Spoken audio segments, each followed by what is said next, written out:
Raising Your Inner Voice with Jay Foss. Good evening, party people. Thanks so much for joining me tonight. I'm really excited to see what unfolds for us in this episode of Raising Your Inner Voice as we try to live abundantly, expanding who I am in this time of restraint with COVID. Just wanted to shout out the past callers who've joined the conversation. Jackie, John, Dana, and Amy. Thank you so much for calling in the past couple weeks. I want to make sure that your voice can add to this conversation. So if you feel like you can add to the conversation, call 1-800-370-1049. In case you need some framework about the show, basically it's the causes and issues that are nearest and dearest to you, the ones that actually affect your life that I want you to add your voice to the conversation on. Things that make your heart sing out. We are all full human beings. So things that just really call to you. If you have no direct connection with the topic at hand, then be like me and just listen. I'm here to actually raise other people's voices. And a good analogy for me as a DJ would be music. I want to hear about the music that makes you come alive. If the music or topic that we're discussing doesn't actually speak to you, that's fine. Let's learn how this is affecting other people. My vision for Raising Your Inner Voice includes all of us engaged in this conversation individually and collectively. So if we're not talking, then we're listening.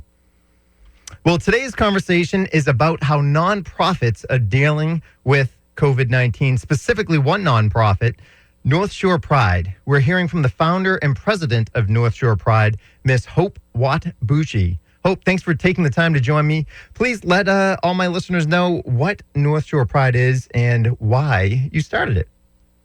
Sure, will do. First of all, thanks so much, Jay, for having me. It's really a pleasure. This is a great platform, and I thank you for starting all this. So very much appreciate it. Absolutely. So North Shore Pride. North Shore Pride was started, I can't believe we're in our 9th year. I started North Shore Pride predominantly because I noticed that we were having hate crimes here on the North Shore, specifically targeting LGBTQ plus persons.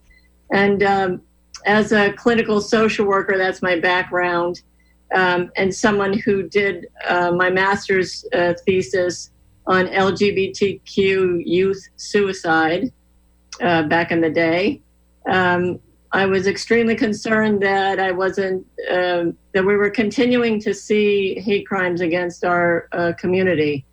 And so I thought to myself, I've got to be able to do something. So my mission was education and awareness. And so I gathered some like-minded people on the North Shore and got together in our dining room here, and North Shore Pride was started. And our mission since the very beginning, since day one, 9 years ago, is education and advocacy on behalf of LGBTQ plus persons here on the North Shore. Incredible. And that's how it started. And I remember people sitting around the dining room table throwing in $1, $2, Wow. $5, and talk about grassroots. And we had just enough, to file our paperwork for nonprofit status, through the Commonwealth, and North Shore Pride was started. Incredible. Was there a certain tipping point with hate crimes that eventually they built on each other, obviously, but was there a certain tipping point for you, or where Sure. did the actual kind of drive come from?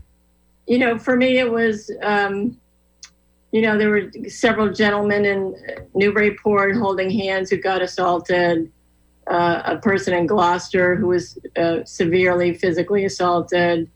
I witnessed young children. I think this was the tipping point for me.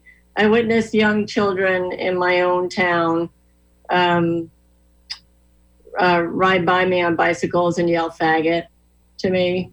And this is in my own neighborhood and where I've been and grew up. And all of those things happened very, very close together. Yeah. And that's when I realized that generationally, things were not changing in some areas, and that clearly we hadn't done a good enough job yet. And so I wanted to join that movement, as I had done and have been doing all of my life, in a more formal way. A lot of people think, here on the North Shore, we're pretty liberal and everybody's pretty hip. And, what's the big deal? We don't really need it. And clearly we do. I'll give you an example. After starting North Shore Pride, we were at a local restaurant, a group of us just having a small meeting. And there were two older gentlemen sitting at a table close by. And then there was a table of many people who, over the course of the dinner, got louder and louder. And they were really starting to bother the two older gentlemen. And I asked the manager several times to please intervene, and the manager would not intervene. And as the table left, a group of the women walked up to the two older gentlemen, lifted their shirts, and said, words to this effect, this is what you need, or, assuming that the two gentlemen were gay. Mm-hmm. And I think that's when our mission of education really got started, and we realized, and that was just one of several incidents. And so North Shore Pride, as part of our educational component of our mission, goes around to organizations and businesses and provides education on sexual orientation and gender identity in the workplace.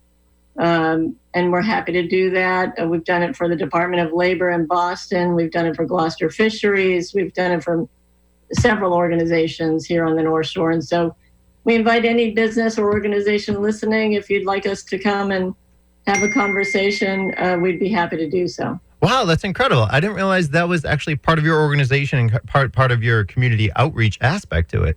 Yes, a lot of people think we just have a parade and a festival. It's like a big party. Right, yeah. Well, and that's probably public awareness, right? Well, it's interesting because the festival and the parade are very important. A lot of people don't realize, first of all, we had to find a place to have the parade, to hold the parade and the festival. And so, you learn very early on that you need to try and make sure that when you have it the first time, that it runs pretty smoothly and that it works. And so you have to find a town or a city that has the infrastructure to support it, the police and all of that. It's a lot of licensing requirements. You need a place where you think that there might be some support. Yeah. There are certainly, as we see with the Black Lives Matter movement, that it's important to go into those areas where people maybe aren't as accepting, to provide that awareness and education, and North Shore Pride does that as well. So we started the festival and parade in Salem, and the reason that we do the festival and parade, a lot of people, yes, it's fun and it's wonderful, but it's also a way for people in our community who otherwise would not seek assistance. It's a very there's a lot of anonymity in going to a parade or going to a festival. At our festival, we make sure that at least 50% of our vendors, more than 50%, are service organizations for our communget Wow. So that people who go to the festival, who otherwise wouldn't go to a brick and mortar or pick up a phone, can go and find out, get information, find services for themselves or someone in the community. And that's predominantly why we do it, as well as, Pride parades were started way back, with Stonewall, which just celebrated their 50-year anniversary.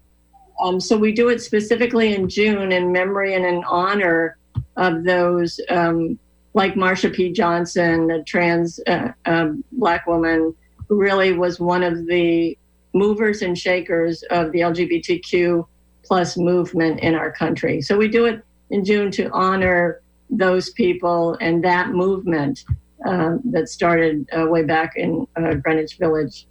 I want to talk about a couple of things that you've touched on. So you mentioned kind of having it in Salem because you wanted to have that support, that foundational element to the community. Have you been doing actual parades for 9 years? We have. We've been doing a parade and festival, an interfaith service, an after party, and a youth after party every year, as well as in addition to the community forums and education that we do. And so my second question is on the education side. I would imagine if you're trying to change people's minds or at least spread awareness, there is going to be some resistance there. How do you deal with not letting situations get hostile or kind of being a friendly person bringing up something as opposed to being more of a something that's more of a controversial, I guess? Well, some people would say that LGBTQ plus rights are controversial. Yeah. So, I think, the key to peace and harmony is through education. I really do believe that. If you can educate people, no matter what, we have a right to our own opinion, certainly.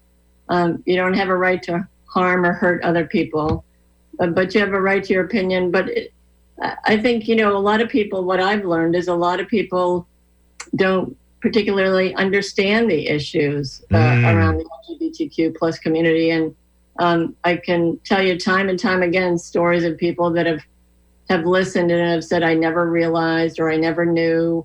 I never knew grandmothers who will come up to me and ask me, how do I talk to my trans son or daughter? What pronouns do I use? Mm-hmm. And when is it all right to use them? And what if I get it wrong? And things like that. So it's really about, our theme this year for 2020 is uniting community. And we voted on that as a board way back in the fall of 2019. And little did we know that 2020, our theme would be so appropriate.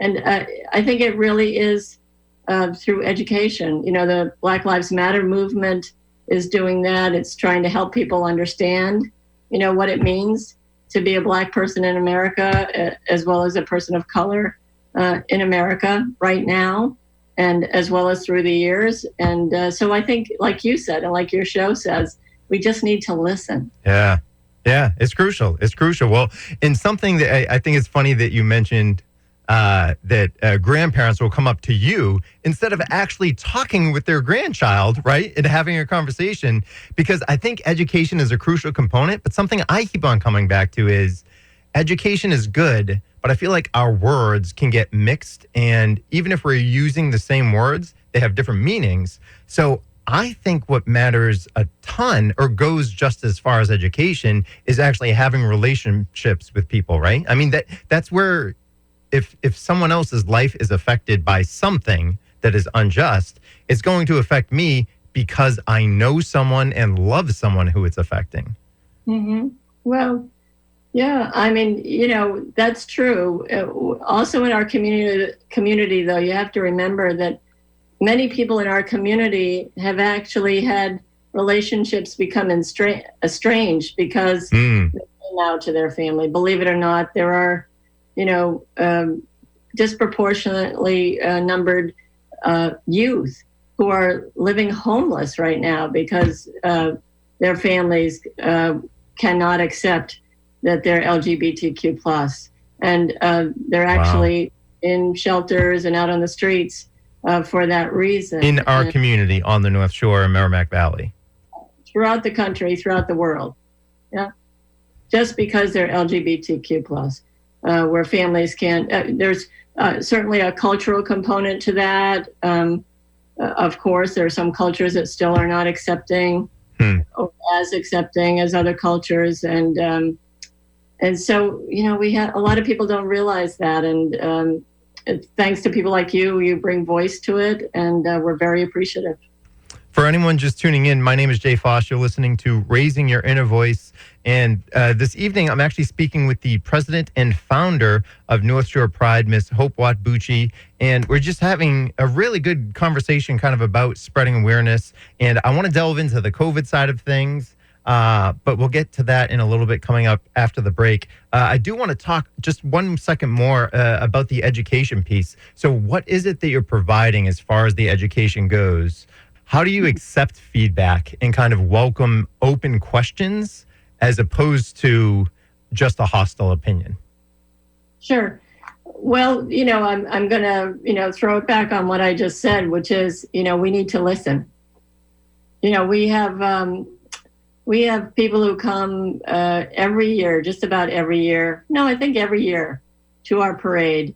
And they're typically Christian-based organizations or persons who come and bring the Bible and literally stand on a soapbox-like structure and bring a megaphone, and they read from their scriptures about the sin of being, LGBTQ.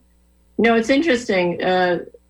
In our particular festival, in that when that happens, typically the older people tend to try and talk to the individuals.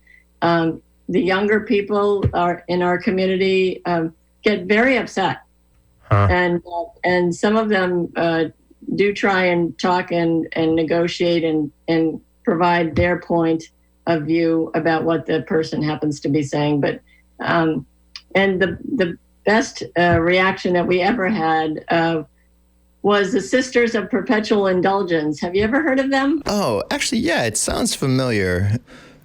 Please help me find some brain cells. Remind me of who they are. So for our listeners, if you haven't, please look them up. The Sisters of Perpetual Indulgence. They're a wonderful order of nuns in our community whose mission started back in the 70s during the AIDS epidemic, was to provide care and volunteer work for that community during that crisis. Okay. And they still continue that mission today with organizations. They're kind and gentle people who just want to give and make the world a better place. And they come to our parade every year. And this past year, when the person was standing with a megaphone and reading pretty significant hate speech, I think, they had built into their outfits wings, really big wings. And so they all raised their hands. They stood in a circle around the gentleman, and they all raised their hands. And so no one could see the person anymore. Wow. It was amazing. And they never said a word. They never, nothing like that. And eventually the person, went away. But we're not we try and provide education, and that's why we have the festival. Not everybody who comes to the festival is a supporter or an ally of the LGBTQ plus movement. Okay. And so we offer conversations, and for those of us who have, you don't choose to be LGBTQ plus, so you live with this all of your life, and trust me, it's not the first time, it won't be the last. And we've learned how to work and talk with people, as you should with any issue, right, Jay? Mm-hmm. Absolutely. How to have a conversation, how to respect people's opinions if they're different than yours. And you're open to actually doing that at the festival itself as well. Oh, we do it every year, all the time. Yeah, that's great. I love that your response is so second nature, like, yeah, of course, silly. Oh, I'm loving this conversation, Hope. Hope is the founder and president of North Shore Pride. You are listening to Raising Your Inner Voice with me, Jay Foss, on North Shore 104.9. Stay tuned. We'll be right back in just a couple minutes.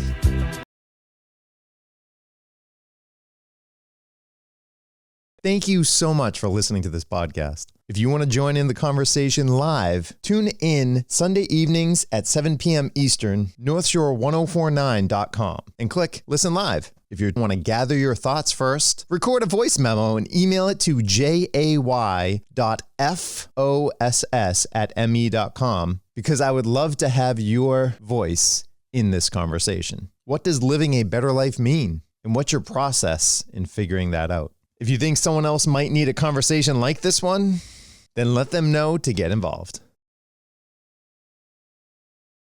Making our corner of the world a little brighter. Raising your inner voice with Jay Foss. Online and on air on North Shore 104.9. And this Sunday evening, we are speaking with Miss Hope Watt-Bucci of North Shore Pride. If you are a fan of North Shore Pride or have any questions for Hope, maybe you have some questions about what it's like to run a nonprofit in COVID, feel free to give us a call, 1-800-370-1049. And Hope, let me address that question to you now. How is North Shore Pride doing as far as an organization, a nonprofit running right now during COVID? Well, I'm happy to say because of the amazing board of North Shore Pride, and I'm going to give a really quick shout out to Dan Sousa, Nancy Bachagalupo, Lisa Watt-Bucci, my wife, Sherry Gagney, Lane Glaster West, Juan Carlos Morales, Tonya Nash, Kirsten Frenny, Danny Dubois, Roshan Mahados, and Sid Sennett, the board of North Shore Pride. It's an amazing board of people and who are dedicated to this mission. And so what we decided to do very quickly we realized that it was going to be unsafe to have our festival and parade and interfaith service in person, that it would really be risking. And as it turns out, we never would have received license. But we canceled very early on because of the concern of safety. And what we did was we developed a virtual North Shore Pride committee, members of the board, as well as volunteers, Joey Phoenix and Jennifer Tesalis. And we did everything virtually. So we started with a community forum as part of our educational component. And our community forum was how to unite our community. This was at the height of the Black Lives Matter movement. And so we had developed a group of amazing panelists who represented throughout our entire North Shore community, different components. And we talked about what was going on. And we talked about trans people of color and how they're disproportionately represented in hate crimes and murder statistics, not only in this country, but around the world. And we talked about action items and what as a community everyone could do. So we did that platform. We used Zoom. And it was extremely successful. And so our second virtual community forum is going to be held on July 30th, And that topic is going to be violence against the transgender community and how can we make a difference. And so that's a very important topic. And every month we'll be doing a different community forum, always available free of charge via Zoom. So we're excited about that. We had this time, for the first time, our virtual interfaith service. So it's important in our community every year that we have an interfaith service in June. Why is that important? We typically have done it historically. It's part of our inclusion program. It's an interfaith celebration. I said service, but it really is a celebration of all faiths that come together. And we did it again. And this year we did it virtually. And it was the largest attended interfaith service that we've ever had. Wow, no way. Yes, it was amazing. Just amazing group of faith leaders across the North Shore and beyond. And we're so excited about that and about all of the events that we had. We also continue to do our tradition of raising the flag this year throughout the North Shore. And I have to give kudos to all those towns and cities that took it upon themselves to raise the rainbow flag in whatever variation you may have in June, for the month of June, just to celebrate our community and to recognize the movement, the LGBTQ plus movement throughout the country. So happy to have Marblehead and Haverhill and Danvers and Peabody and Salem and Beverly and all of the communities, North Andover, that did it this year. And we're grateful for that. That's incredible. I mean, you're mentioning, right, most of the surrounding towns right around, which is good to hear. I'm sure I missed a few. You're right. Yeah. What has the actual response been as far as to the parade and your forums, as well as the interfaith service? online. I know that you said that as far as the interfaith side goes, it's the biggest that you've had. Has that kind of been synonymous with all of your events throughout June? Pretty much. The parade, there's no really replacing a live parade. But what we did was we did a virtual parade this year. And so we invited people to send in their photos and videos. Mm-hmm. And we ran a virtual parade at the same, at the time that we would be running our regular parade. And the response was fantastic. And the videos and pictures, if you go to northshorepride.org or go to our Facebook page, you'll see a link to that, as well as to our interfaith and to our community forums as well. And then we also did this year, instead of our festival, where we typically have close to 100 vendors, typically small businesses or organizations that are service providers for our community. And we realized, the board of North Shore Pride realized that businesses were really hurting this year. And so we had a virtual vendor fair where we highlighted for free any business that wanted to could send in information about their business, provide a link about their business, and just information about what they do. When we posted it on all of our social media and highlighted that business throughout the month of June. People said that they really appreciated it. Business owners really appreciated it. And hopefully we got exposure for all those businesses out there that always support us. Absolutely. I mean, trying to share the love, right? And give exposure to those supporters who have given you so much support over the years. When you first started Pride 9 years ago, did you envision this? No, not at all. I mean, last year we had over, I think the police said over 10,000 people, close to 15,000 in attendance. Wow. And I have to tell you, it's a funny story. So, the first year the board usually arrives on the Salem Common. This is for the festival and the parade at about 6 o'clock a.m., 6:30.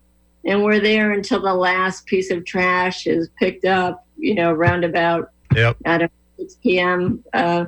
And it's a working board. But I remember we were all gathered on the common, and we were saying to ourselves, God, I hope like 100 people show up. Wouldn't it be great if like 100 people showed up? That would be fabulous.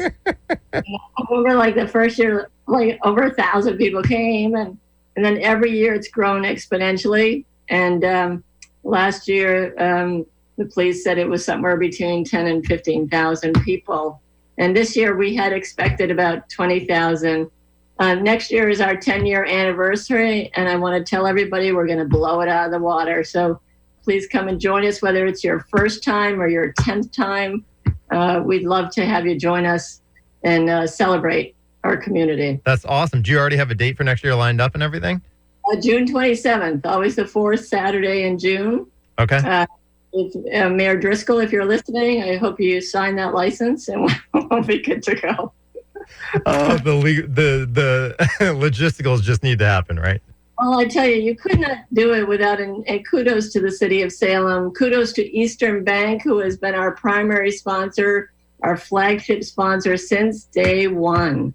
And wow. I have to tell you, they, as to use their slogan, they always join us for good. And to Bob Rivers and to Nancy Stager, we're forever grateful. As well as, Lucas Noble Financial, who always has supported us. Joanne McGinnis, both of them being legacy members, Aberdeen Home Care, and many, many others. We thank you so much. And Beverly Bank right there in Salem, very appreciative. Incredible. Well, looking at numbers and people who are supporting you and the numbers turning out, it seems like you are already, the awareness is happening across the North Shore. I mean, looking at my own street, there are so many Pride rainbow flags up and down the street that it seems like you have done your job. Is there more you still need to do, is my question. Oh my gosh, yes. So this is the whole reason that North Shore Pride exists. Thank you for that question. It's a great question. And that is, people think it's 2020. What's the big deal, right? Right, yeah. Well, haven't we learned over the years that, things may not be as good. If we're living outside that bubble, sometimes you don't realize what's happening. And so to have a young woman from Georgetown call me just last month and say, I'm living very isolated. I don't know what to do. I have no one that I can talk to about this. And you would think in 2020 that wouldn't be happening. Yeah. And so, organizations such as North Shore Alliance for LGBTQ Youth, NAGLY, otherwise known as NAGLY, they're a wonderful resource for LGBTQ plus youth. Other organizations throughout the North Shore, Boston, and beyond. But so there are, grandmothers who call me and say, I don't know how to talk to my trans grandchild, or I don't know what pronouns to use. Witnessing businesses where it still goes on. I before COVID, go into a restaurant and see a person who's with with a woman, and clearly they identify, and the wait staff uses the wrong pronoun, and I watch the person's head just drop. Had we reached out to that business and provided some education about not assuming gender roles, then maybe we could help a little bit and make, that moment not happen. Anything that we can do. So there are corners, that's why it's North Shore Pride and not Salem Pride, because we reach out to towns and cities all over the North Shore. We're just not, I get a little irritated when people call it Salem Pride, because it truly is North Shore Pride. We really are about reaching those corners. You talk to any of the board members, it's always about reaching those corners of our towns and cities where people still to this day feel isolated and alone. And to those of you who are listening, who are in that situation, trust me, you are not alone. All of us in the community have been there, and we know what that feels like, and we're happy to help. So you go to info@northshorepride.org and send us a little message, or Facebook or Twitter, and let us know, and we're happy to help connect you. For anyone just tuning in, you are listening to Raising Your Inner Voice with me, Jay Foss, and this evening we were speaking with Hope Watt-Bucci of North Shore Pride. Hope, what is it about gender identity that seems to be so troubling? Why is it that it seems to be an isolating type of an issue? An isolating issue? Yeah, so for someone that doesn't have someone in their life that they can actually talk about this with, why do they have no other outlets, I guess is my question. Well, first of all, I'm not, I identify she, her, hers, so if you're talking about transgender, or is that what you're, I'm just I guess it's an individual question, right? I mean, you can't blanket it is really what you're telling me. Well, what you have to think about is that you've been living your life one way. Yep. And people assuming you're living your life one way, and imagine the inner turmoil when you're living a lie, or you consider yourself to be living a lie. And sometimes, those worlds collide, and you get to a point where you can no longer live that lie, either because you wish not to, you want to resolve that turmoil, and you want to be happy. Everybody has a right to be happy. And for some people, that's living their truth or their true self. There are ramifications for that, in many, many spheres. So it's not only your family, your work, your social life, your friends, your foundation of who you've been your entire life up until that point. And, we just saw now the landmark ruling for transgender rights in the workplace. And, currently there's 1 million workers who identify as transgender, and there's 7.1 million people who identify as LGB, throughout in our country. Mm-hmm. So we're talking about a lot of people. And if you want to finally live your truth, then you have to have the strength to face what could be that adversity that you're going to face. And for some people, that's mountainous. That's, an arduous task. And you risk losing family, friends, loved ones. It takes a lot of courage. And, kudos to those people to the Marsha P. Johnsons of the world who helped start this movement, and to help people realize that LGBTQ people deserve happiness. Absolutely. We all do. And you're using the phrase true self. I think of it as wholeness, because I feel like, right, we all have these different sides of us that living out to your wholeness or your potential. I mean, as far as I'm concerned, those are all used interchangeably. But absolutely, encouraging people to live into that, I think, is a great thing. But you need to confront those things internally, and then you may even need to confront those things externally. And remember, too, that, you talk about living to your potential, and legally, up until, just recently, and some, you can make the argument that we're still not legally able to live our potential. I mean, we just had that landmark ruling. It just happened. We're in 2020. So we're getting there, but there's still restrictions. And I thank God every day for the people who stand up and make a difference. The Gay, Lesbian Advocate and Defenders, the Human Rights Campaign. North Shore Pride is a member of International Pride, Interpride, with all the other prides around the world. And so I've been able to talk to people from all over the world, from Europe and from the Far East and the Netherlands. And we talk about these issues. We talk about how to manage things and how to make the movement happen. And we're a group, we're a force. And I thank God for all of those who came before us. And I stand on the shoulder of giants. Incredible. What is the international, not coalition, but is it more of a time to brainstorm and think together and share stories, i.e. trying to figure out how to best problem solve similar problems that you're facing? Interpride, the International Group of Prides, is an organization made up of organizations that have pride events. Yep. And we're also regionalized. So North Shore Pride is part of Region 6. And so we get together and we have workshops on a quarterly basis.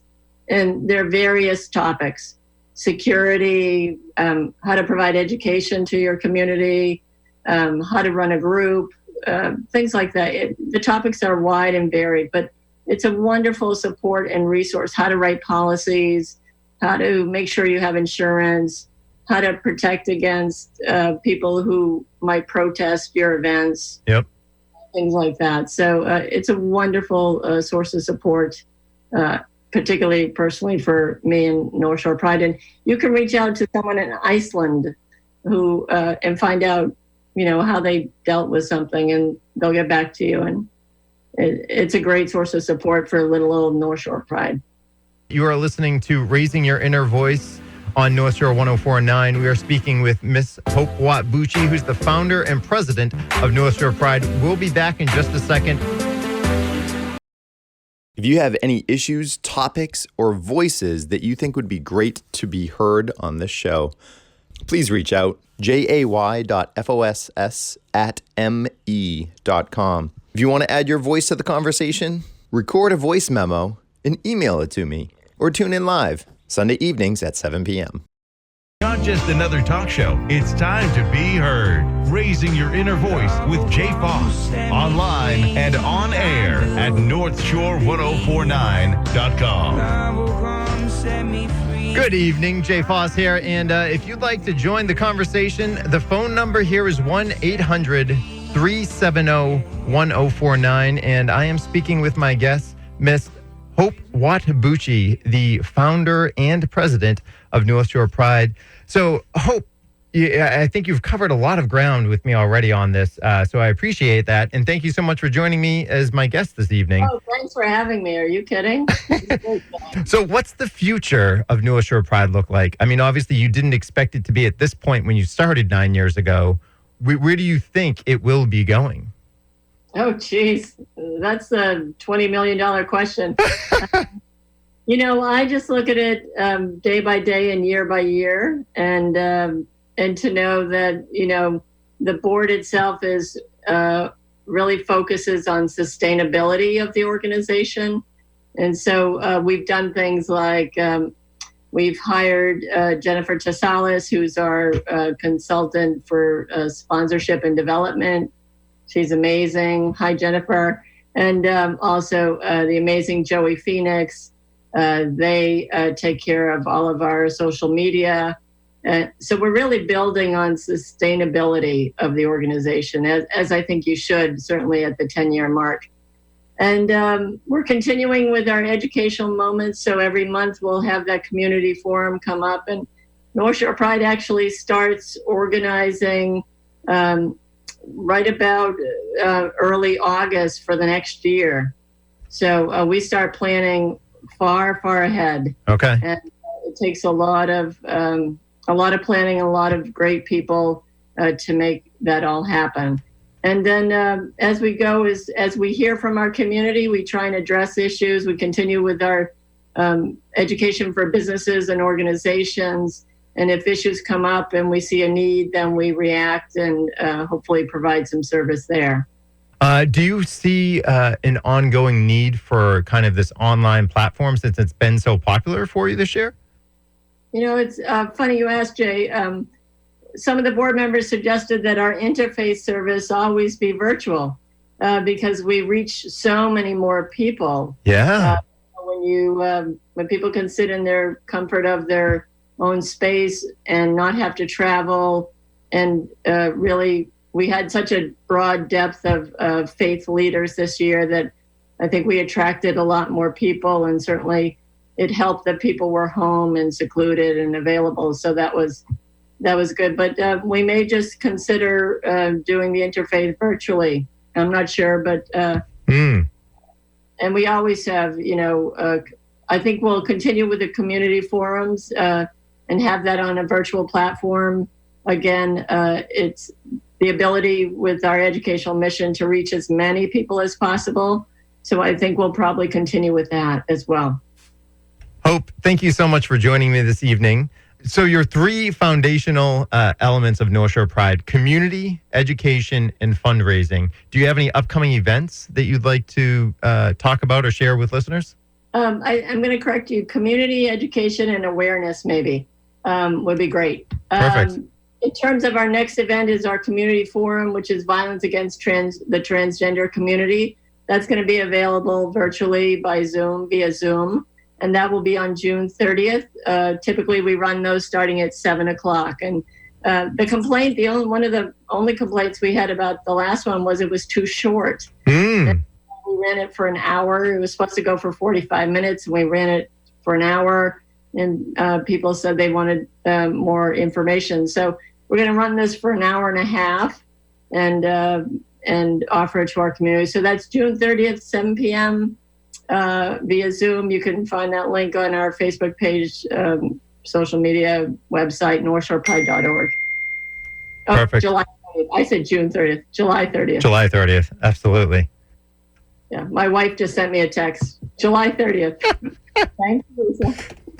Thanks, Lisa. Well, listeners, feel free to reach out. Let me know how your nonprofit is doing going forward, dealing with COVID, and what tools you're implementing to make sure for your own success, making sure that your nonprofit will survive in these wild times. Hope, thank you once again for being my guest.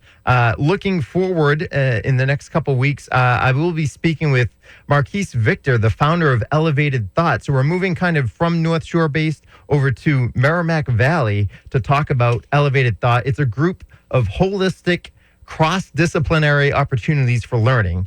So the arts, humanities, social sciences, philosophy, and history, as well as support for youth. Youth is such a key component upon the North Shore and Merrimack Valley to take thoughtful steps in choosing professional pathways and preparing themselves to impact and lead in this world. Thank you so much. If you have a topic you would like me to address here on Raising Your Inner Voice, feel free to shoot me an email, jay.foss@me.com, or visit jfoss.com. Until we meet again, I hope that you will stay kind and gentle with yourself and share that kindness with others. We are going out with an Eva Cassidy cover here of Somewhere Over the Rainbow.